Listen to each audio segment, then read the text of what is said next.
Hey guys, what's up? This is Chuck. I wanted to give you guys a brief update, rundown of what's been going on with my DNA since I last posted my video. I posted my DNA results video about 2 or 3 weeks ago that I received from ancestry.com. I got a great response. So many people responded, so many conversations and likes and just interactions with you guys. So I really want to thank you guys so much for interacting and showing so much support. What I did was I took my raw DNA data from ancestry.com and I uploaded it to my computer and then, downloaded it to my computer and then I uploaded it to a different, two different ancestry databases. One was Gedmatch.com and the other one is DnaLand.com. And I wanted to pretty much get a comparison between Ancestry to see how legit it was and if it was still going to be similar or if it was going to be really different. Just out of curiosity. So I want to show you guys my results from DnaLand. What I'll do is I want to go through each part like I did with Ancestry, and I'm also going to compare it with the percentage that I got on Ancestry so you guys can see the difference. Alright, so the first one is European, and on Ancestry.com I got 59% European. On DnaLand I got 63% European. So a little bit more than Ancestry had, but not by much, just about 4 or 5%. So to me, that's still in that same range. If I got like 70% European or 20% European, then I kind of would be like, okay, what's going on here? That's kind of way off. But the fact that it's so minute in terms of the difference between Ancestry, to me tells me that it's in that same range and it makes sense. Then they broke it down into different parts within Europe. So on Ancestry, I got 25% Italy and Greece, and I got 25% Iberian Peninsula, which is Spain and Portugal. For this test result, I got 29% Italian. And they don't have Greek, so they just have Italian by itself. And then they sort of separate it later on. So I got 29% Italian, and then I got 29% Southwestern European. And when I look down what that is, that comes up as Spain, Portugal, that same area. So again, very similar to Ancestry.com in the breakdown. But here's where it gets kind of crazy and tricky. So Ancestry doesn't really break down specific regions within a country or within an area. They sort of just give you a blanket type of perspective when they give you your results. This test dove a little bit deeper in terms of specific sections that they believe my ancestry comes from. So within Southwestern European, that 29%, 16% is from Spain, from that area of Spain. But 13% is Sardinian, which freaked me out. And for those of you who don't know, Sardinian is an island near, I guess it's in the Mediterranean, so it's right near Italy. Sicily is by that area. I believe it's a part of Sicily. I will double check right now. Sardinian. Yeah, Sardinian is in Sardinia and is Italy. So it's kind of an island, which kind of shocked me because I was like, whoa, wait a minute. So I got more Italian than I thought. But that could be the Greek side or the Greek part. Because remember on Ancestry.com, they combined Italy and Greece together. This site breaks it down more into regions. So that was insane. And then I got 2.3% Mediterranean Islander. And when I looked on that, that comes up as, I'll tell you right now, it says that includes Cyprus / Italy, East Sicilian, and Italian West Sicilian. So even more Italian blood than I thought. Yeah, which is crazy. And actually when I did my Gedmatch is really crazy because it was so much more confusing because it had so many different graphs that you can go by and so many different tests. But I kept getting Mediterranean, mostly within my European section. So that makes sense, seeing that in there. So overall, like if you combine the 29% of Italian by itself and you add on the the Sardinian, 13%, and the 2.3% of Mediterranean, I come up with 44% Italian and only 16% Spain, which is crazy. Being a Puerto Rican, to have more Italian in me than Spanish is kind of crazy. Definitely was not expecting that. And then the last section I got 1.9% Dravidian. I think I'm saying that correctly. And when I looked on that, it says Dravidian includes Bengali in Bangladesh, Sri Lankan from Sri Lanka, and Indian Telugu from southern India. Yeah, that completely went over my head.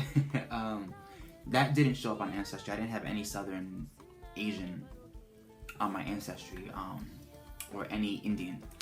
So, yeah, they picked up 1% of that on this test. And then the next section is Native American. On Ancestry.com, I got 18% Native American. On this test, I got 18%. So the same exact amount as Ancestry, completely identical. So again, in that same range as well, proving that Ancestry definitely is legit. What's crazy though about this one is they actually broke it down into even more in-depth sections, whereas Ancestry just had like a blanket Native American. This has me at 13% Native American, which would include North, South, and the Caribbean. But I got 4.7% Amazonian, which is also Native American, but those are the native people of the Amazon in Brazil. So somehow I got 4% Native Brazilian in me, which is crazy. So I'm thinking maybe way early on in my Ancestry, I had natives in the Amazon who migrated to the Caribbean, to Puerto Rican, which is now Puerto Rico. And that's where that 4% came from. And then they migrated to the Caribbean section. That's my guess. I don't know. I could be completely wrong, but that threw me for a loop. That was pretty cool. And then the next section is African. On Ancestry, I received 22% African. On this test, I got 18%. So a little lower by, I believe, 4%. But again, in that same range. And it makes sense that the ranges aren't going to be identical because each database is a little bit different. So what they look for and what they find sometimes is a little bit different than Ancestry or 23andMe and so on. But if you're in that same range, then you know that it's kind of like a ballpark range. So for my African breakdown, 14% is West African, 11% is Mendi. And Mendi, if you're curious, because I know I was, Mendi includes Sierra Leone. So that's pretty cool. And then I got 3.1% Senegal River Valley, which is Senegal, and 2% North African. And I believe I got 3% North African on Ancestry.com, so in that same range. And North African includes Egypt, Morocco, Libya, that area of the world. And then I also got 1.8% East African, but they didn't know where to place me on that, so they just put ambiguous 1.8%, which pretty much means they don't really know exactly what country that I would derive from, but they know that I have a little bit of lineage in that area. And then the last section is Asian, and I got 1.3% East Asian. Yeah. And on Ancestry.com, I got less than 1% East Asian. So again, that East Asian keeps coming up. On Gedmatch, no matter what graph I used, East Asian kept coming up. I got 0.9% East Asian to 1.5% East Asian, and this was 1.3%. So again, in that same ballpark range. A lot of people on the YouTube comments were saying that East Asian could derive from my Native American side, since Native Americans derive from Asia. But my only thing with that is most Latinos that I've been seeing taking this test, they don't come up with any East Asian. They only come up with either South Asian, which is India, or they come up with West Asian, which is the Middle East. Very few, if any, have I seen come up with any East Asian. And East Asian, in case you're wondering, is Japan, China, North, South Korea, Thailand, like that region of the world. I must have an Oriental Asian ancestor all the way back then that somehow created me, because I don't know where that came from, because I have no Asian in my family from what I know. But yeah, guys, those are my results. So 63% European, 18% Native American, 18% African, and 1.3% East Asian.